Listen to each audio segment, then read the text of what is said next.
The message arrived without warning. A faint pulse crossed the darkness between the stars, slipping through scanners and drifting like a ghost through the void. It was weak, broken, and almost invisible, but it was there, high above the galactic rim, in a massive listening station orbiting a dead moon. Alien operators caught the strange signal by accident. At first, they thought it was background noise. The station received millions of random signals every day, dying star pulses, broken probes, static from ancient beacons. But this one repeated. The signal came from the Sol system, from Terran space. Terrans again, one alien operator sighed, leaning back in his chair. Always sending strange junk into space. Probably another one of their old satellites waking up. But the senior intelligence officer, Commander Zerak, leaned forward. His four eyes narrowed as the pattern scrolled across the display. "No," he said slowly. "Look at the timing. Look at the gaps. That is not random. That is coordination." The room grew quiet. They zoomed in on the signal and enhanced it. Suddenly, a series of sharp pulses formed a structure. Not language, not music. Something else. A rhythm of construction. Zerak tapped the table. Someone is building something. Far away, in the heart of the Galactic Council, news of the signal spread like a spark in dry grass. Ambassadors whispered in corridors. Strategists gathered in shadowed rooms. Terrans had joined the galactic community only a few centuries earlier. Clever, yes.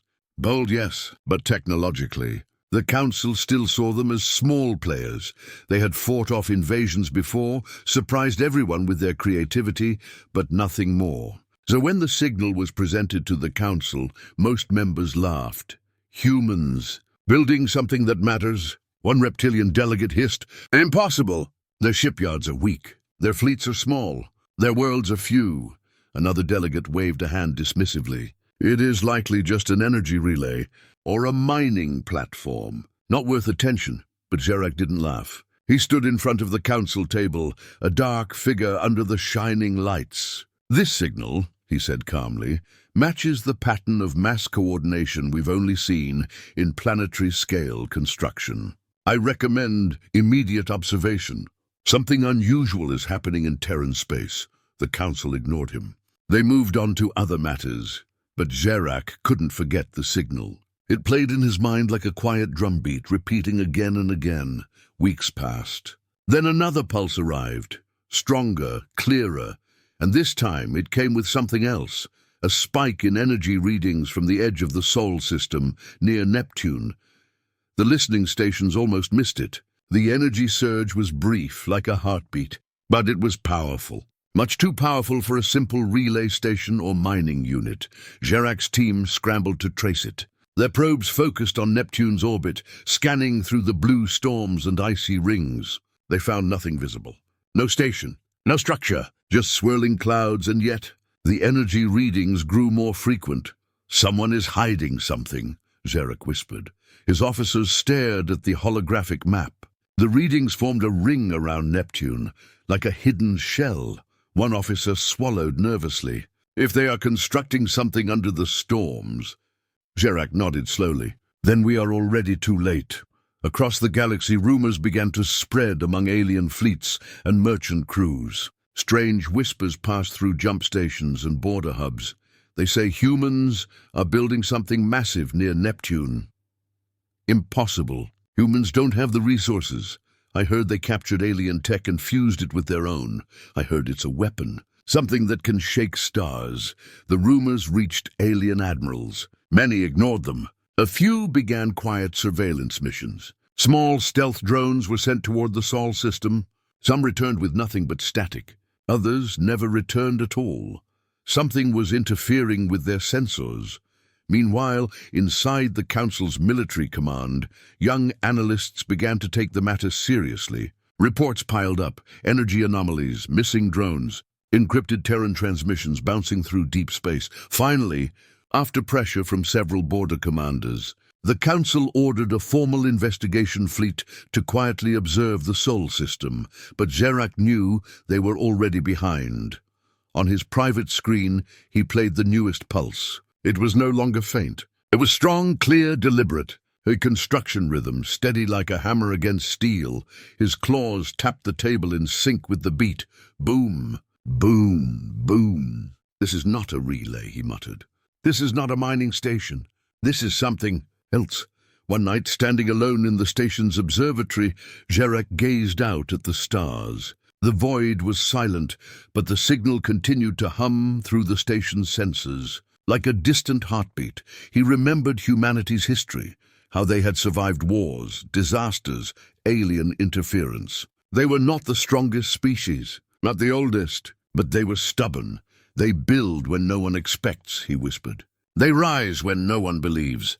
A junior officer approached, holding a new datapad. "Sir, we decoded part of the transmission headers. It's Terran military, encrypted at the highest level. The project codename is Erebus." Jarek took the pad slowly. One word stared back at him. Erebus. He felt a chill run through his spine.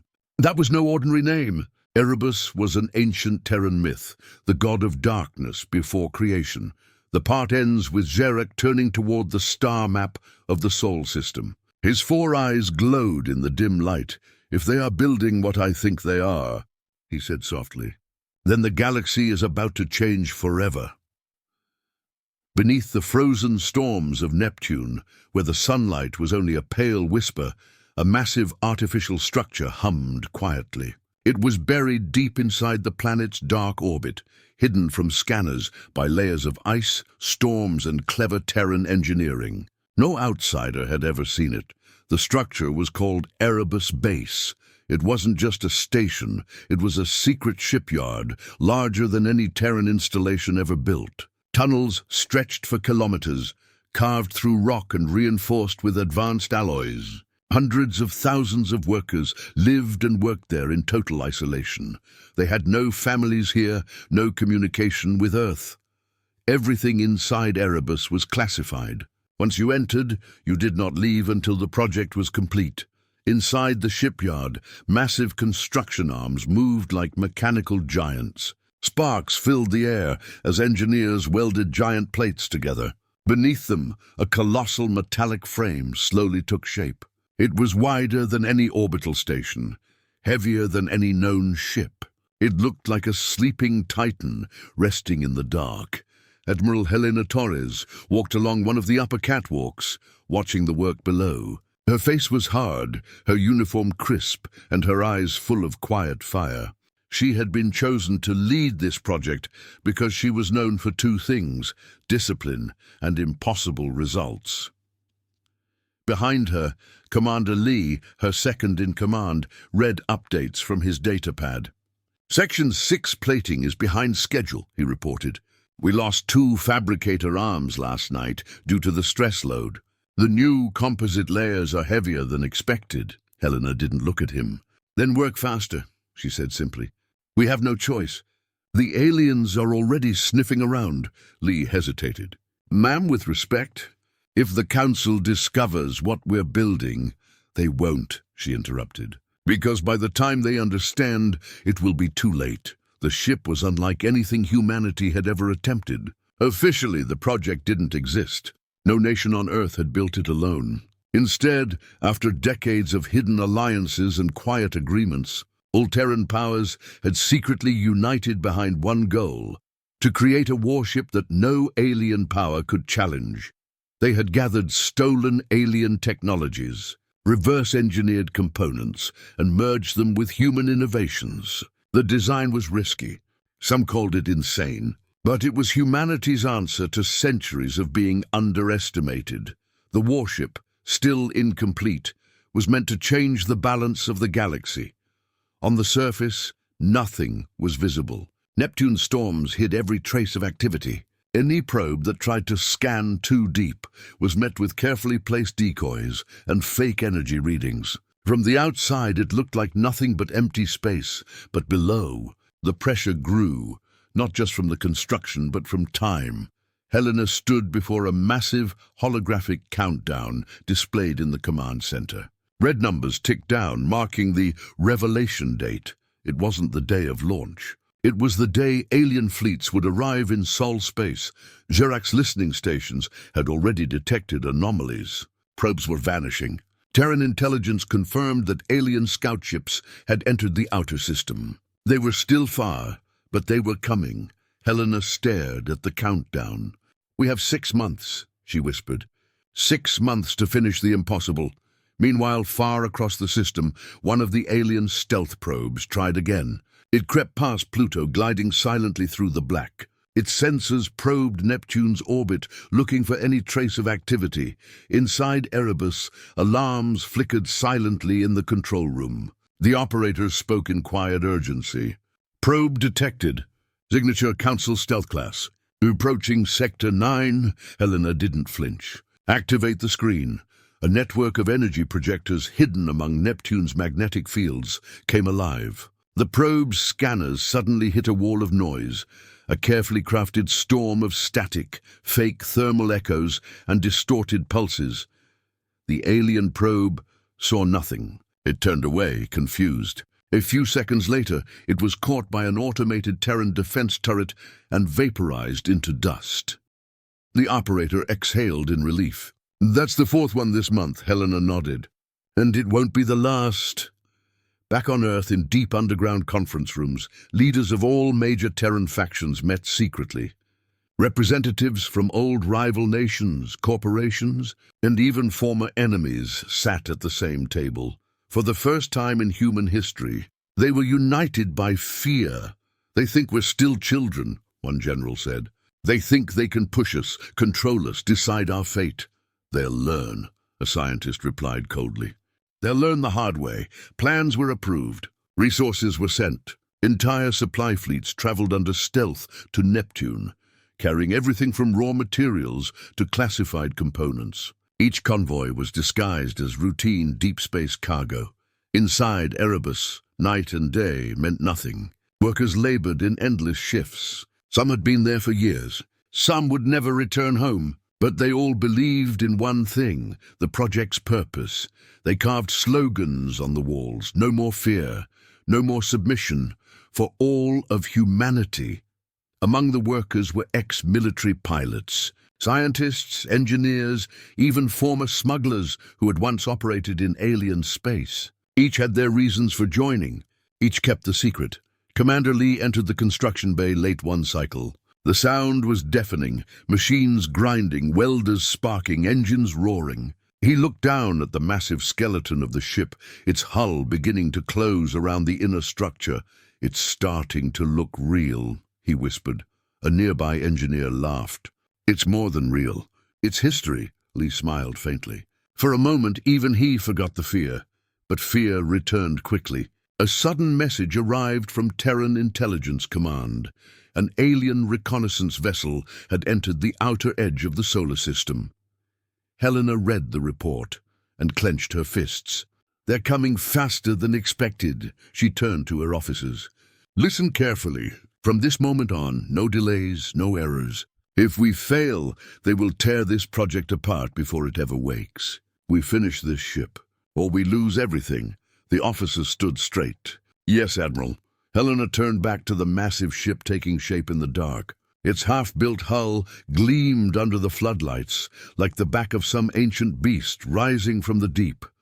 In that moment, she understood the truth. This wasn't just a ship. This was humanity's last gamble. Far away, Commander Gerak stared at the new signal waveforms. Stronger now, more structured. His unease deepened. "They are building something," he whispered. "And soon we will see it." In the cold darkness beyond Neptune, an alien reconnaissance vessel moved silently. It was shaped like a sharp blade, covered in black heat-absorbing panels. No beacon, no broadcast. It was one of the Council's stealth ships, designed to spy without ever being seen. Its mission was simple: get close enough to see what the Terrans were hiding. Commander Gerak had personally approved the operation. He sat in his command room, far away on the listening station, watching the ship's telemetry appear on the screens. The readings were steady. The crew of the stealth vessel, trained for silence, approached the Neptune orbit like a shadow. "Hold position," their captain ordered softly. "Begin deep scan." Their long-range sensors hummed. Waves of detection energy slipped through Neptune's icy storms, bouncing off hidden layers. At first, the scanners returned nothing but natural signals, thick storms, heavy winds, magnetic disturbances. Exactly what the Terrans wanted them to see, then something shifted. A strange metallic curve appeared at the edge of the scan. It was faint, but it was too perfect to be natural. The alien crew froze. "Captain," the sensor officer whispered, "there's something down there." On Jarek's station, the signal from the stealth ship came through. A grainy 3D image formed on the display. It showed a dark, enormous structure buried in the shadows below Neptune's orbit. Jarek leaned closer. His four eyes widened. "That is no station," he muttered. The curve expanded across the image. Layer by layer, the scanners peeled away the distortion fields. What emerged made the officers in the room whisper nervously. The outline of a gigantic disc-shaped structure was visible, bigger than anything the aliens had seen humans build before. Energy readings spiked. The stealth ship's instruments struggled to keep up. "Size estimate?" Jarek demanded. "Still calculating," the officer replied. "But it's colossal, sir. Several times larger than any Terran carrier, possibly rivaling Council fortress stations." The room fell silent. Fortress stations were ancient alien superstructures, monuments of power. If Terrans were building something of that scale, it would change the balance of the galaxy. News spread through the Council's upper ranks like a shockwave. Meetings were called in emergency chambers. Holograms of the blurry structure floated above massive tables. Military strategists argued, analysts shouted, and diplomats whispered in fear. "They can't be building something like this," one general snapped. "Their resources are too limited." "But the data doesn't lie," another replied. "This structure is real. It's emitting energy signatures far beyond Terran norms. Some suggested it was a bluff, an empty shell meant to scare outsiders. Others suspected stolen alien technology. A few believed it was something worse, a superweapon. Meanwhile, inside Erebus Base, the construction teams accelerated their work. Supply convoys arrived in tight schedules, unloading parts, alloys, and power cores. Engineers slept in their suits. Entire sections of the ship were sealed day by day. Admiral Helena Torres stood inside the central reactor chamber, looking at the heart of the ship. A massive sphere, glowing with pale blue light. It was the core built using a mixture of Terran fusion tech and captured alien energy systems. If it worked, the warship would have power levels no other ship in the galaxy could match. If it fails, Helena said quietly, the explosion could take Neptune with it. Commander Lee looked at her nervously. "We've tested every system twice, but we've never done anything this big, Admiral. If the aliens see the core go live, they already know we're building something." Helena interrupted. "Let them watch. By the time they understand, this ship will already be awake." In the darkness beyond, the alien stealth ship tried to move closer for a clearer scan. But suddenly, their sensors picked up something strange, a distortion behind them. A Terran defense satellite had locked onto their position, evasive. The captain shouted. The ship veered sharply, but it was too late. A directed EMP pulse from the hidden satellite hit them. Their engines flickered. The stealth systems collapsed. For the first time, they were visible. Inside Erebus, operators tracked the intruder calmly. Target locked. No response to hails. Helena gave the order, "Remove the shadow." A beam of white light, thin but powerful, lanced out from a defense platform.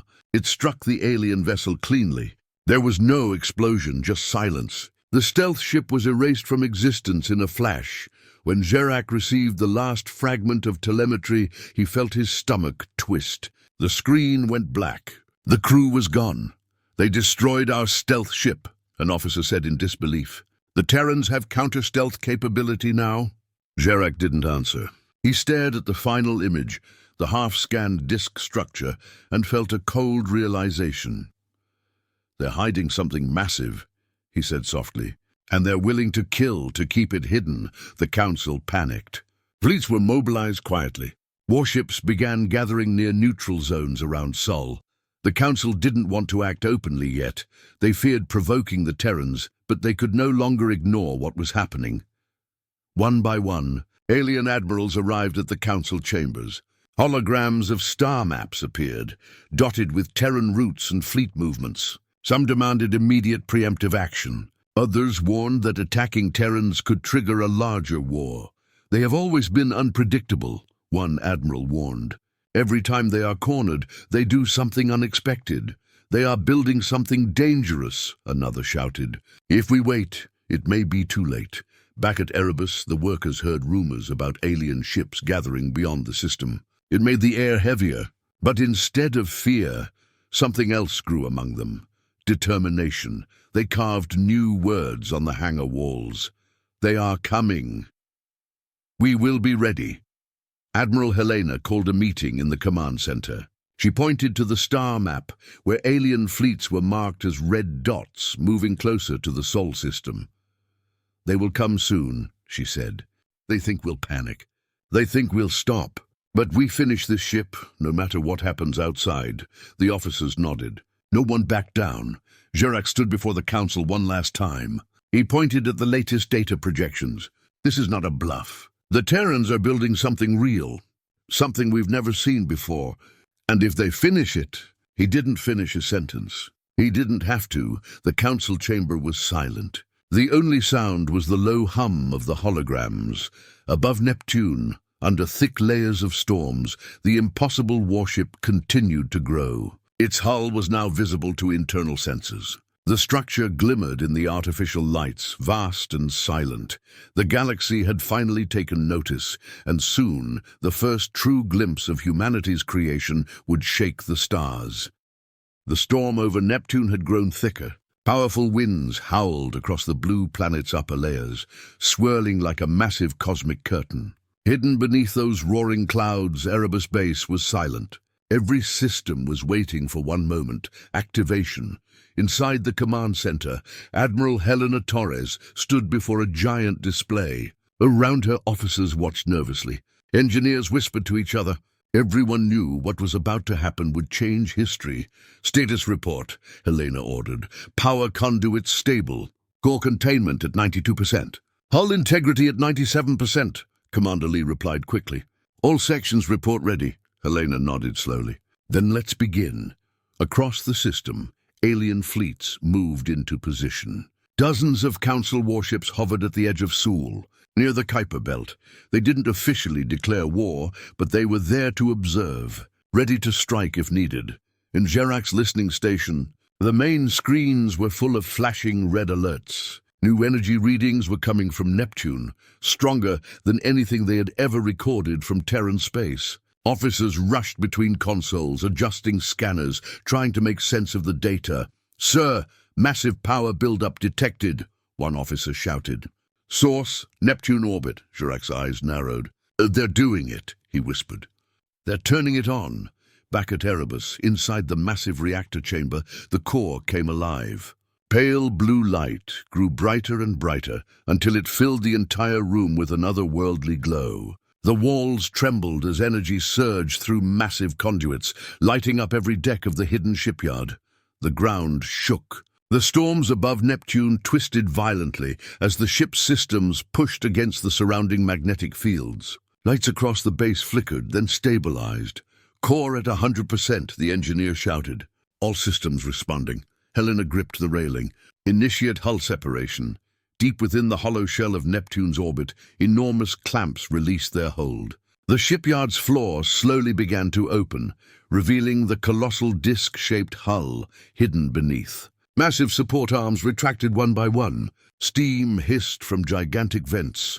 For the first time, the Impossible warship moved. It rose slowly from its hidden dock, emerging through the opening like some ancient god rising from the ocean. Its hull was sleek and curved, covered in glowing blue lines that pulsed like veins. Thousands of lights along its surface came alive, giving it the look of a giant, living machine. Inside the command center, people gasped. Some cheered softly. Others stood frozen. For years, they had built this ship in silence. Now they were finally seeing it awake. In the alien fleet, panic spread, massive object emerging from Neptune orbit. A captain shouted. "It's huge, larger than a fortress station." Gerak stared at the live feed, his heart pounding. The image from long-range sensors showed a vast, glowing disk rising through the storm. It dwarfed the alien cruisers that were watching from afar. "This can't be real," one of his officers whispered. Gerak said nothing. He knew it was real. The activation shockwave hit moments later. As the ship powered its systems, a burst of electromagnetic energy spread through space. Alien scanners were overwhelmed. For a few seconds, their screens went black. Some ships lost temporary communication.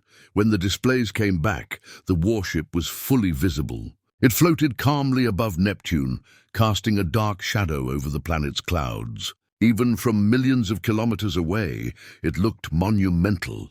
The alien admirals exchanged nervous glances. Many of them had commanded fleets for centuries, but none had ever seen a ship like this.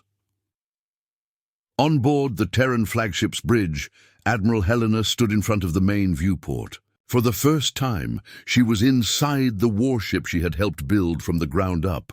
The bridge was vast, clean and silent. Rows of officers monitored stations. The air was tense but electric. "Bring main systems online," she commanded. Across the ship, Titanic thrusters ignited. A violet glow spread from the rear, creating waves of light that rippled through Neptune's orbit. Slowly, the ship began to turn, aligning itself toward the outer system where the alien fleets waited. It moved with impossible grace for something so massive. Commander Lee watched the displays. Navigation stable, shield layers holding. Weapons offline per protocol. Helena smiled faintly. Let them see. The alien fleets were stunned. Their sensors confirmed the impossible.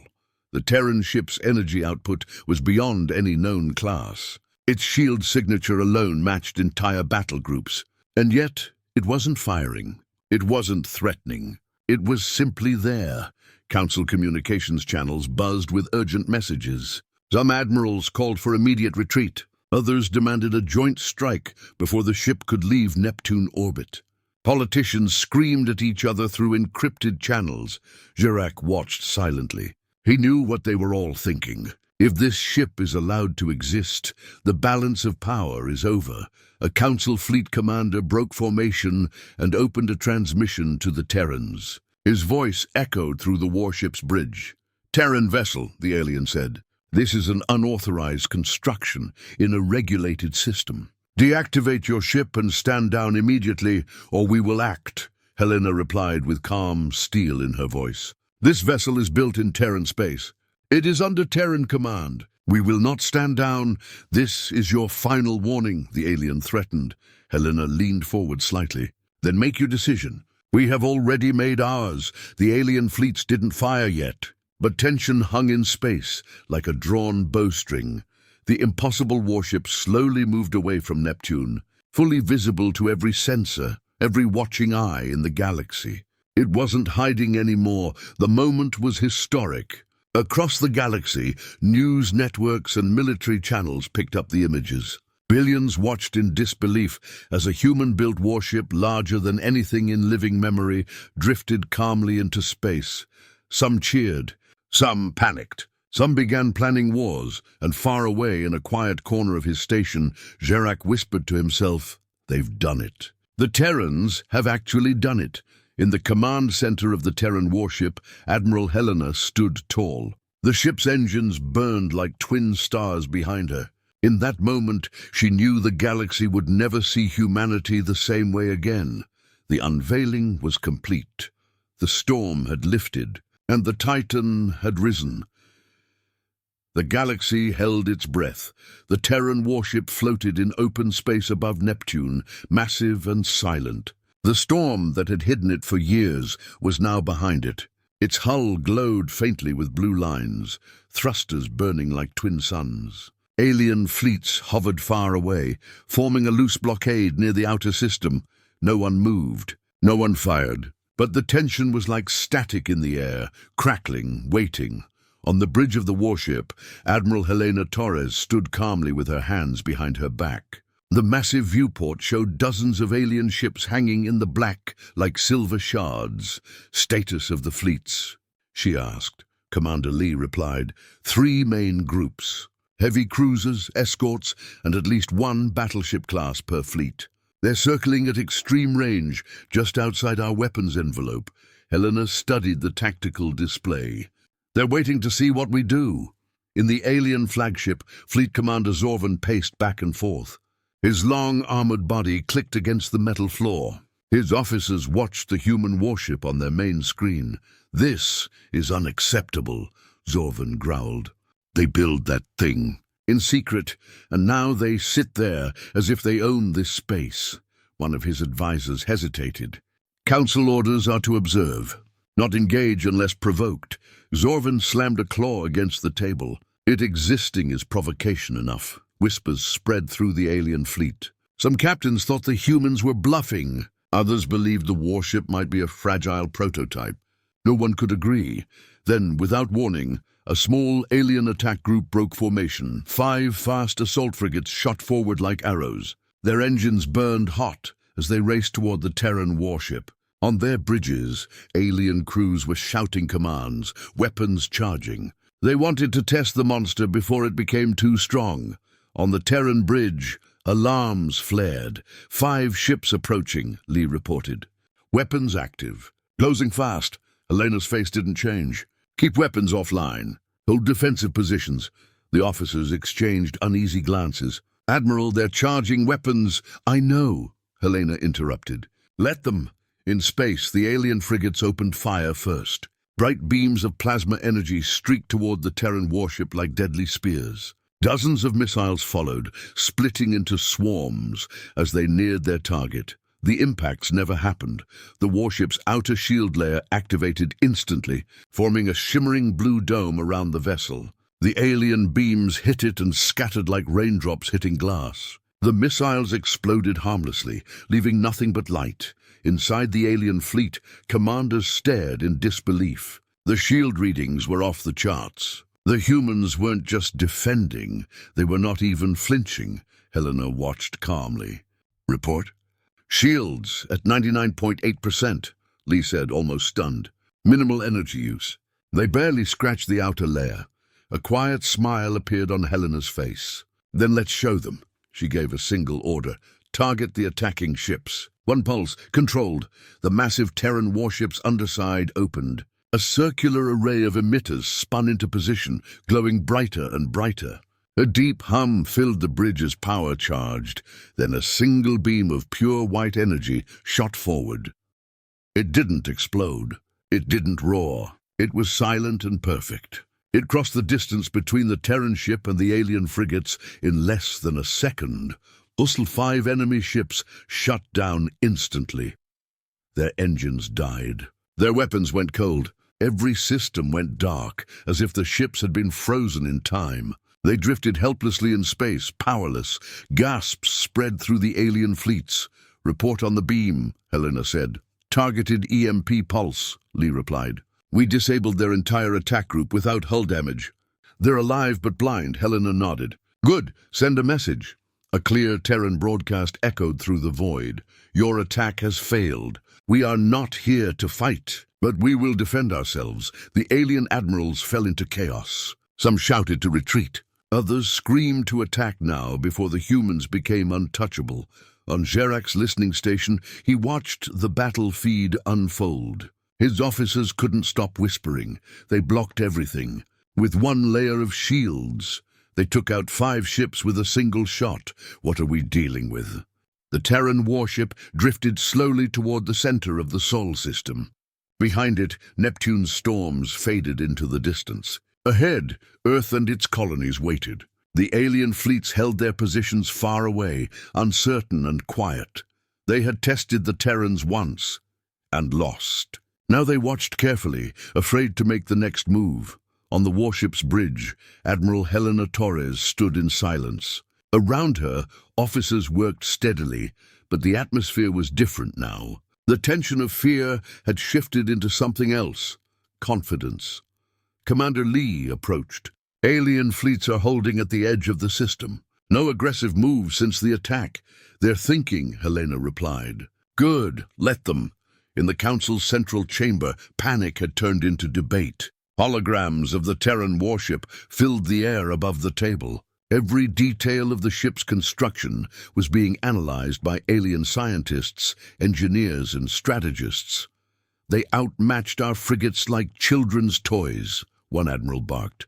"Their shields alone could stop entire formations. If they build more of these ships—" "They won't," a politician interrupted. "They can't. Their industry's too small. This is likely their only one." Gerac, sitting in the chamber as an invited observer, leaned forward. "And if it's not?" he asked softly. The room went silent. Messages from the outer fleets arrived almost hourly. Commanders reported nervous crews. Some alien ships were already pulling back from Seoul, unwilling to face another humiliation. Others were waiting for orders from the Council that never came. Finally, the Council sent a diplomatic message to Earth. It was careful, measured, and filled with polite language. But the meaning was clear. "We request immediate talks with Terran Command to address this unexpected military development." On the warship, Helena received the message. She read it slowly, then turned to her officers. "They want to talk," Lee said.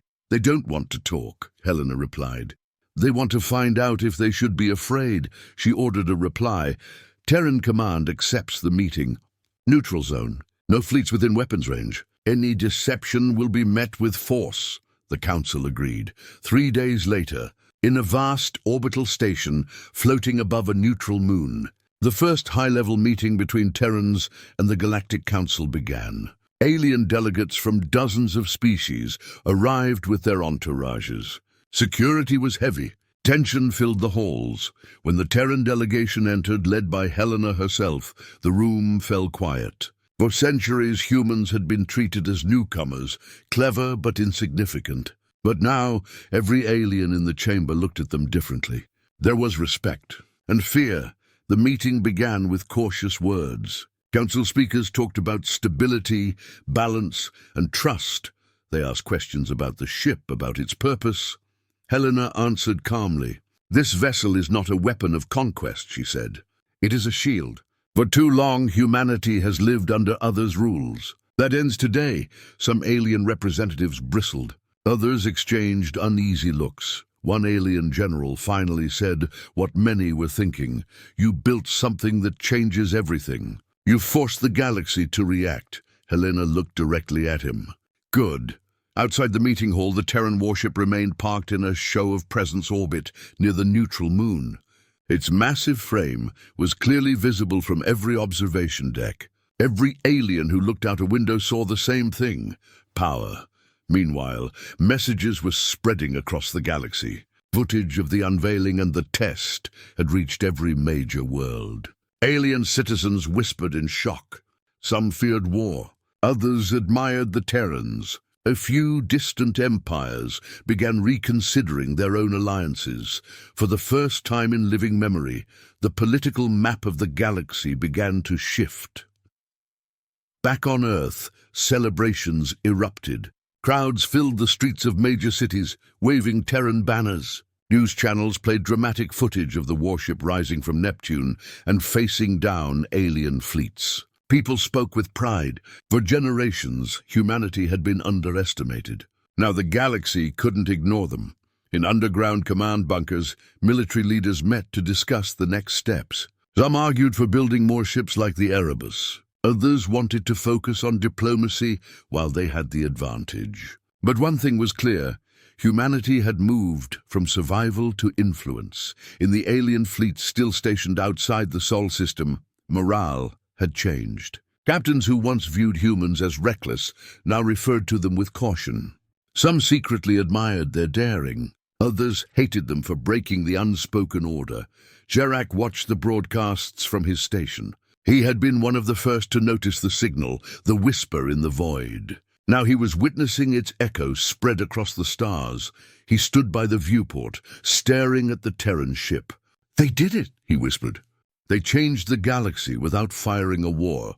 Inside the council chamber, the final negotiation ended with an unexpected result. The Terran Neutrality Accord.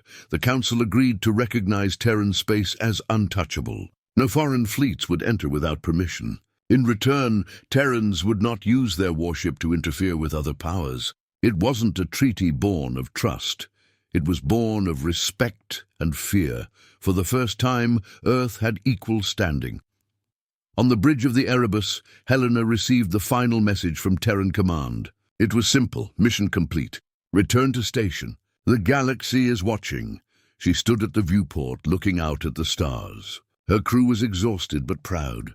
Many of them had spent years working in secret, never knowing if the project would succeed. Now they had seen the impossible become real. Lee approached quietly. "We changed everything, didn't we?" Helena smiled faintly. "No, Commander. Humanity did." As the Erebus slowly turned and began its journey back toward Earth, alien fleets watched but did not follow. They gave the Terran warship a wide berth. Across the galaxy, governments adjusted their strategies. Borders, treaties, and military plans were re-evaluated overnight. Some feared this was the start of Terran expansion. Others saw an opportunity for alliances. But one truth could not be undone. Humanity had risen, and the galaxy would never be the same again. Jarek returned to his station older, wiser, and uneasy. He looked at the final decoded signal, the same one that had arrived months before. It was rhythmic, determined, human, he whispered, almost with Jarek's claws tightened around the edge of the table. "They built more than a warship," he muttered. They built a statement. In the council chambers across the galaxy, leaders were stunned. News of the encounter spread instantly through secure networks. The footage of the single Terran beam shutting down the alien frigates was replayed over and over. Analysts compared it to known alien superweapons and found nothing similar. One council member slammed the table. "If they can do this to a fleet, what can they do to a world?" Others murmured nervously. Some began quietly suggesting negotiations. Others called for total mobilization. Back on the Terran warship, the disabled frigates drifted slowly. Terran drones approached and transmitted a message. "Recover your crews. Leave. Do not return in hostility." The aliens, humiliated and terrified, retrieved their helpless ships and withdrew to the edge of the system. They didn't dare attack again. Helena stood on the bridge, watching them retreat. "This was only a test," Lee said softly. She nodded. "And they failed." Jarek looked out at the hologram of the Terran ship. His mind was racing. For centuries, alien powers had thought of humans as clever but limited, a younger species still climbing the galactic ladder. Now, they had leaped past rungs no one thought possible. Jarek whispered, "This is not just about power. This is about fear. The galaxy will fear them now." Inside Erebus, messages poured in from Earth and Terran colonies. People were watching the broadcast with wide eyes. For the first time in living memory, the galaxy wasn't laughing at humanity. They were staring in silence. In cities, people filled the streets cheering. In military bases, soldiers stood taller. Across every hidden Terran outpost, a single thought spread like fire. We are no longer the underdogs. Helena ended the day by recording a message to Earth Command. Her voice was calm but firm. "The warship performed as expected," she said. "The alien fleets know our strength now. Their first attack has failed. We expect diplomatic contact soon, or another test. Either way, we are ready." She turned off the recorder and looked out at the stars. Her ship hung between Neptune and the distant alien fleets like a silent guardian. The first test was over. But this was just the beginning.